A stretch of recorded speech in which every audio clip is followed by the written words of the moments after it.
আসসালামু আলাইকুম, কেমন আছেন আপনারা? আশা করি ভালো আছেন, সুস্থ আছেন। তো আমরাও ভালো আছি।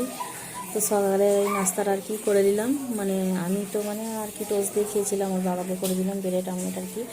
আর ওইদিকে আজকে আর পাড়াটা ফাটা করি না, মানে করিনি আর কি, লেট হয়ে গেছে তো ওইটাই করে দিলাম। আর যাই হোক রান্নাবান্না এখানে বসিয়ে দিয়েছি। আর এখন প্রায় বেজে গেছে 11টা মতো সকাল। আর ঢ্যাঁড়স ভাজি করছি আজকে, ওই আর ঢ্যাঁড়স ভাজি আর গোটা গোটা ডিম দিয়ে আর কি, সেই মানে ডিমের ঝাল বলা হয়, আমরা তো ডিমের কালি বলি, যে যেরকম বলে ডিমের ঝাল কালি, যাই হোক ওইটা করছি। আর মানে কাতলা মাছ দুটোই ছিল, তো এটা ভাজি করে নিলাম। আর ডাল করিনি, ডাল খেতে চাইছে না এখন, তেলই মানে নষ্ট হচ্ছে। তো এদিকে মানে ডিমের জন্য পেঁয়াজটা আর কি কেটে নিলাম, দিয়ে এবার ডিমগুলো একটু লাল লাল করবো। তো ডিমগুলো একটু ভেজে নেবো লাল করে আর কি, মানে রেড কালার, মানে কালারটা দিয়ে আর কি একটু কালার করে নেবো, কালার করলে একটু দেখতে ভালো লাগে। আমরা যেহেতু 3টে মানুষ, মানে 5টা করেছি, একটা মানে একটু হয়ে গেছে, নরমটা হয়ে গেছে, ওইটা মানে তরকারিতে মানে জল দেওয়ার সময় দেবো আর কি। তো ওয়াশিং মেশিনটা আর কি চালিয়ে দিলাম, মানে বৃষ্টি হচ্ছে তারই মধ্যে তো চালাতেই হবে, অনেক মানে কাপড় চোপড় জড়ো হয়ে যাচ্ছে, হাতে টুকটাক কেচে নিই নিজেদের কোনো, তাও হয়ে যাচ্ছে ছেলের, ওর বাবার তো ডেলি মানে 2টো করে লাগে। তো যাই হোক, আর আগের দিনে যে কাবাবটা এসেছিলো, কাবাবটা মানে আর কি একটু ফ্রাই করে নিচ্ছি, ওটা দেবো ছেলেকে যদি খাবে। আর ঝাল ঝাল এটা অবাঙ্গালি চাচার থেকে নিয়ে এসেছিলো, মানে একটু ফুল 2 প্লেট নিয়ে এসেছিলো। তো যাই হোক, আর মাছটা তো ভাজা হয়ে গেছে। আর ওইখানে ওই যে পনির করেছিল নিচের মানে মানে বৌদিটা, তো দিয়েছে। ও বাঙালি, আসামের বাঙালি, ও আসামে থাকে।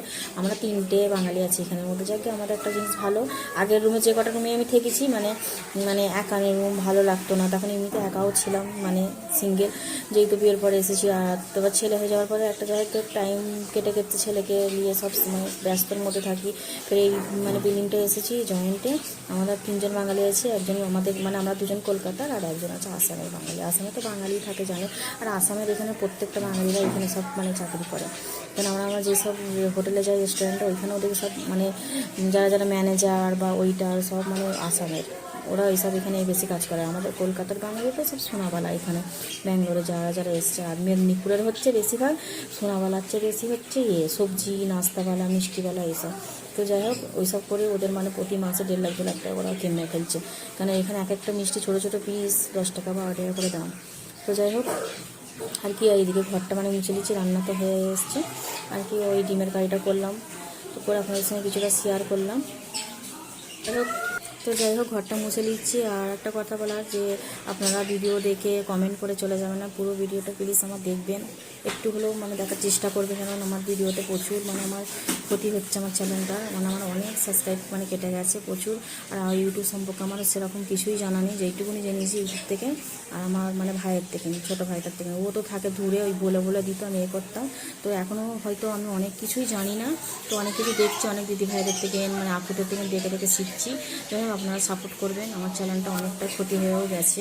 তো যাই হোক এদিকে তো রান্নাবান্না হয়ে গেছে, এদিকে আমি মানে খেতে মানে বসে গিয়েছিলাম, খাওয়া হয়ে গেছে, বইকাল এখন বাজে 5টা। তো পেয়ারাগুলো করলাম, গোটা গোটাই খাবো। তো কেটে কেবি ফলটা কাটলাম, খেলাম, ছেলেকে জুস বানিয়ে দিয়েছিলাম, এখানে আর ভিডিও করা হয়নি। আর সন্ধ্যেবেলায় বাড়িতে ফুচকা বানিয়ে খাচ্ছি, ফুচকাটা আর কি প্যাকেটটা রেডিমেড কিনেছিলাম, এখানে অবাঙালির কাছে ভালো। তো বাড়িতে মানে জল আর এই ছানা টানা এগুলো মানে তৈরি করে দিই। তো আমার দিদির মেয়ে তৈরি করেছে, আমার দিদির মেয়ে তো এখানে আছে, আগেও বলেছি।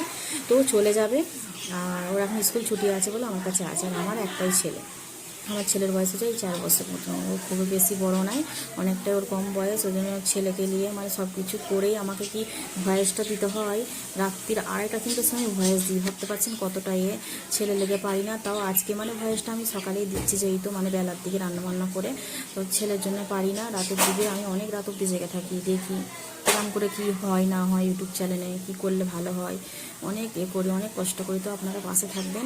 তো ছেলে লেগে দেখে রুটি করলাম, রুটি খাবে বলছিল, তো একটাই খেয়েছে, বাবার সঙ্গে যে আবার এগুলো কিনে দিল, তখন রাত্রি বেজে গেছে আর কি। যেই তো পরে আমি ভয়েসটা দিচ্ছি, রাত্রিরে 1:30টার সময় গিয়েছে। যাক, আপনারা ভালো থাকবেন, সুস্থ থাকবেন, দেখা হচ্ছে পরে একটা বলাতে।